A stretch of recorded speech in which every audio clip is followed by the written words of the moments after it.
जय हिंद आप सभी को।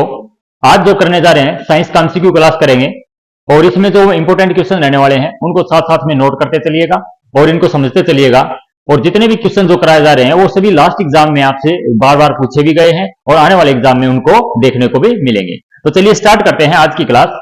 सबसे पहले जो क्वेश्चन है इसमें दिया हुआ है कि पौधे के लिए अनिवार्य तत्वों की कमी किन किन को देकर दूर की जा सकती है, यानी कि एक पौधे को क्या क्या चीजें जरूरी हो सकती है। जैसे आपने एक क्वेश्चन पढ़ा है कि पौधे की ग्रोथ के लिए क्या चाहिए, नाइट्रोजन की जरूरत होती है। तो इसी प्रकार यहां पर जो क्वेश्चन है कि पौधों के लिए अनिवार्य तत्वों की कमी किन किन को देकर दूर की जा सकती है। यहां तो ऑप्शन ए में है कि नाइट्रोजन, पोटास या फास्फोरस देकर, ऑप्शन बी में है तांबा, नाइट्रोजन या लोहा, ऑप्शन सी में है लोहा, मैग्नीशियम और पोटास, और ऑप्शन डी में है जस्ता, बोरोन एंड तांबा। तो यहां पर जो पौधे की ग्रोथ के लिए सबसे ज्यादा जो जरूरी है वो क्या है, नाइट्रोजन, पोटास और फास्फोरस। तो इसका जो ऑप्शन ए है वो क्या रहेगा, करेक्ट रहेगा। यहां पर जो नाइट्रोजन दिया हुआ है इसके लिए आपको अलग से क्वेश्चन देखने को मिलता है कि पौधे की ग्रोथ के लिए क्या जरूरी है, पौधे की ग्रोथ के लिए क्या जरूरी है। ठीक है, तो इसमें प्रश्न रहेगा आपका आंसर जो रहेगा नाइट्रोजन। नाइट्रोजन क्या है, पौधे की वृद्धि के लिए जरूरी तत्व है। और अगर आपसे बात की जाती है कि नाइट्रोजन एक गैस है जो वायुमंडल में जो नाइट्रोजन गैस है 78% मात्रा के साथ है सबसे ज्यादा जो पाई जाने वाली गैस है। नाइट्रोजन गैस वायुमंडल में पाई जाने वाली सबसे ज्यादा मात्रा में गैस है। उसके बाद जो अगला क्वेश्चन रहेगा आपका, इसमें है जस्ता तथा पारा तत्व है। तो जस्ता और पारा किस प्रकार के तत्व है। ऑप्शन ए में है क्या ये किसी के अपरूप हैं, क्या ये विरल मृदा में पाए जाने वाले एलिमेंट या तत्व हैं, क्या ये सिंपल या साधारण तत्व है, या फिर हम बात करें ट्रांजिशन तत्व है। तो देखिएगा पारा और जो जस्ता है न तो किसी के अपरूप है, न ही ये मिट्टी में पाए जाने वाले विरल मृदा तत्व है, न ये साधारण तत्व है। तो यहाँ पर ऑप्शन जो डी है वो बिल्कुल क्या रहेगा, करेक्ट आंसर रहेगा। जो जस्ता और पारा है वो क्या है, ट्रांजिशन तत्व है। उसके बाद आपसे कई बार पारा जो है इसका सिंबल या इसका जो निशान जो है कैसे इसको लिखा जा सकता है, या रासायनिक जो नाम है इसका कैसे लिखा जा सकता है, तो वो क्या रहेगा, Hg रहेगा। ठीक है ना। इस प्रकार आपसे ये भी पूछा जा सकता है कि पारे का मात्रक या सिंबल क्या है, तो ये रहेगा Hg। उसके बाद अगला जो क्वेश्चन है वह गैस कौन सी है जो अक्रिय होते हुए भी स्थायी नहीं है। जैसे सबसे पहले आप लोगों ने पढ़ा है कि जो नोबल गैस होती है, ठीक है, जो अक्रिय गैस बोली जाती है, नोबल गैस होती है। सबसे हल्की नोबल गैस के बारे में आपने क्वेश्चन पढ़ा है, ठीक है ना। हल्की जो नोबल गैस है वो कौन सी है, हीलियम है। हीलियम सबसे हल्की नोबल गैस है। और सबसे भारी अगर बात की जाए तो रेडोन गैस सबसे भारी गैस है। तो यहां पर क्वेश्चन क्या है कि वह कौन सी गैस है जो अक्रिय होते हुए भी स्थायी नहीं है, मतलब है तो वो नोबल गैस है लेकिन स्थायी फिर भी नहीं है। तो यहां पर ऑप्शन में दिया हुआ है हीलियम, रेडोन, नाइट्रोजन और जीनोन। तो यहां पर बात करते हैं ऑप्शन बी के साथ। जो ऑप्शन बी है वो इसका बिल्कुल करेक्ट आंसर रहेगा। रेडोन जो है एक अक्रिय गैस होते हुए स्थायी नहीं है, तो राइट आंसर ऑप्शन बी रहेगा। अगला जो क्वेश्चन है, कोशिका में माइटोकॉन्ड्रिया पाए जाते हैं। कोशिका में जो माइटोकॉन्ड्रिया है उसकी लोकेशन क्या होती है। तो कोशिका के अंदर आपको पता है सबसे पहले कि इसमें एक केंद्रक होता है।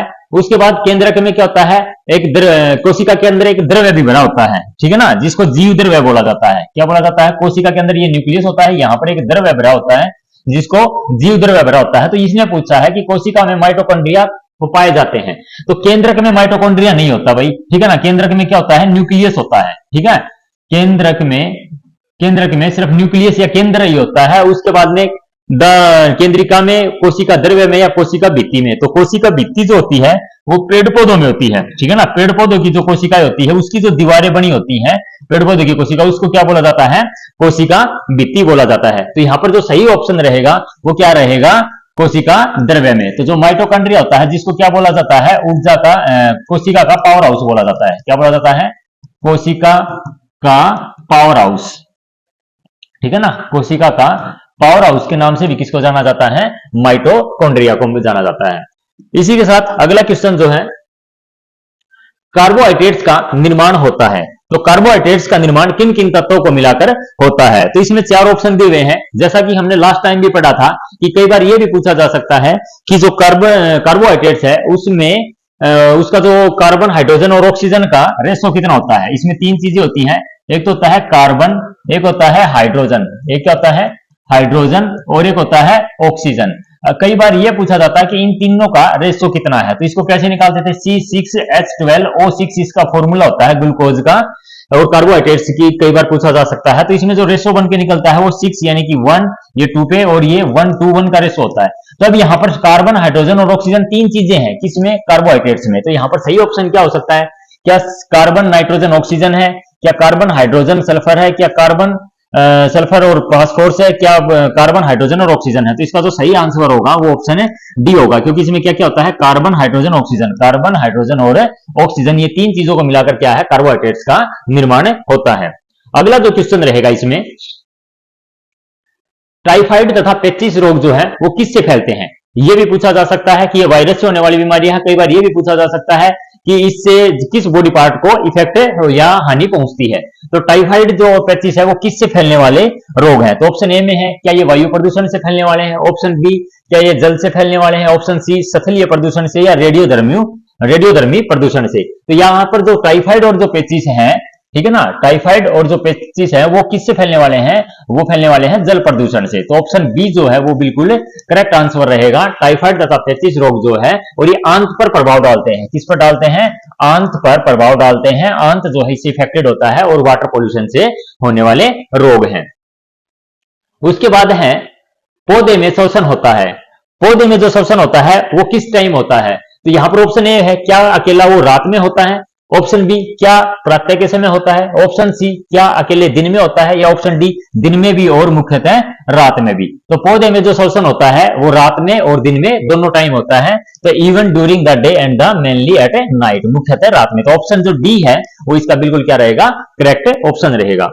उसके बाद अगला जो क्वेश्चन है, निम्नलिखित में से कौन सा एक सही सुमेलित नहीं है। तो कई बार क्वेश्चन में यह है कि आपको कुछ मात्रक दिए जाएंगे और उनको क्या है, एक उनमें से क्या होगा, गलत होगा। अब आपको यह जानना है कि कौन सा इसमें से सही है और कौन सा गलत है। तो पहला है, निम्नलिखित में से कौन सा एक सही सुमेलित नहीं है।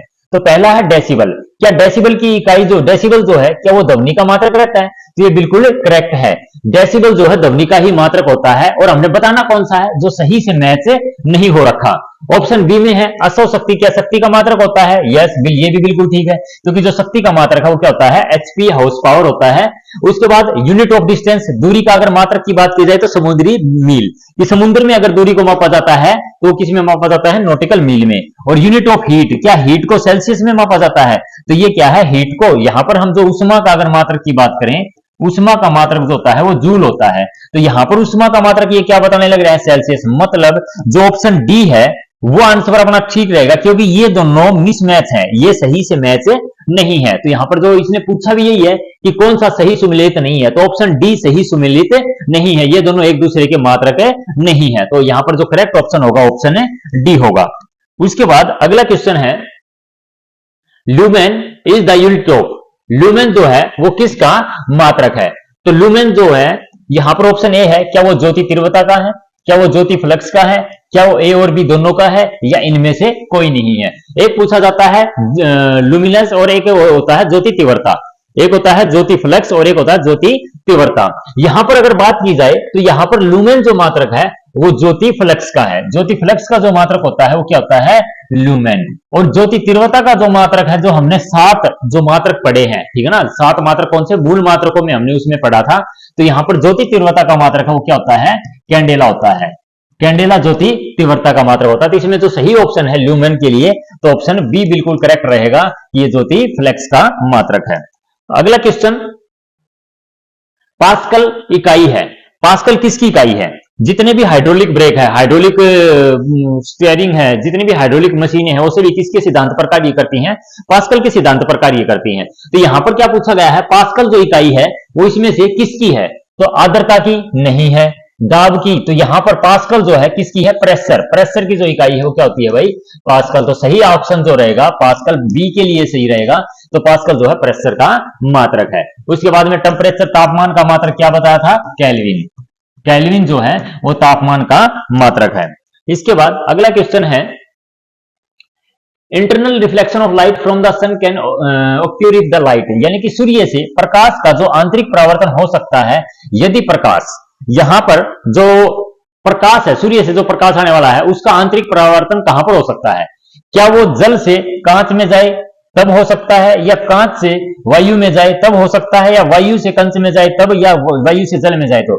जब प्रकाश सूर्य का आता है और उसका जब आंतरिक परावर्तन की बात होती है तो यहां पर ऑप्शन बी है वो बिल्कुल करेक्ट रहेगा, यानी कि कंच से अगर वायु में जाता है तो उस प्रकाश का क्या होता है, आंतरिक परावर्तन हो सकता है।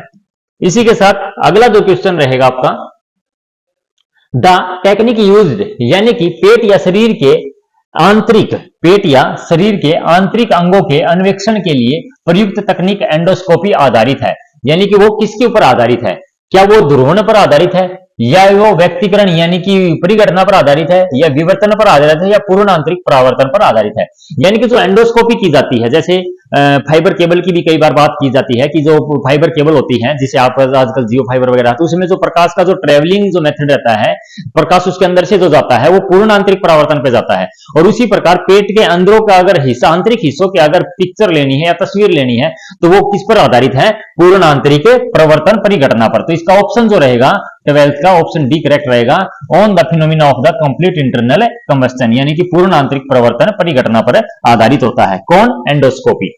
इसके बाद मृग तृष्णा भी जिसको बोलते हैं, मिराज भी बोलते हैं, मृग तृष्णा भी बोलते हैं, ये मृग तृष्णा भी बोला जाता है, मृग तृष्णा या मिराज या मर्चिका की बनने की जो परिघटना है वो किस पर आधारित है। तो प्रकाश के जो गुण है, परावर्तन, अपवर्तन, तो पूर्णांतरिक परावर्तन, तो उसमें से कौन सा सही रहेगा। तो जो मिराज या मृतिका बनने का जो सही कारण है, यहां पर पहला ऑप्शन में विवर्तन है, दूसरे में ध्रुवीकरण है, तीसरे में पूर्णांतरिक परावर्तन और लास्ट में है व्यतिकरण। तो यहां पर जो मिराज बनने का जो सही कारण रहेगा वो क्या रहेगा, पूर्णांतरिक परावर्तन, टोटल इंटरनल रिफ्लेक्शन, पूर्णांतरिक परावर्तन मृतिका बनने का बिल्कुल करेक्ट आंसर रहेगा।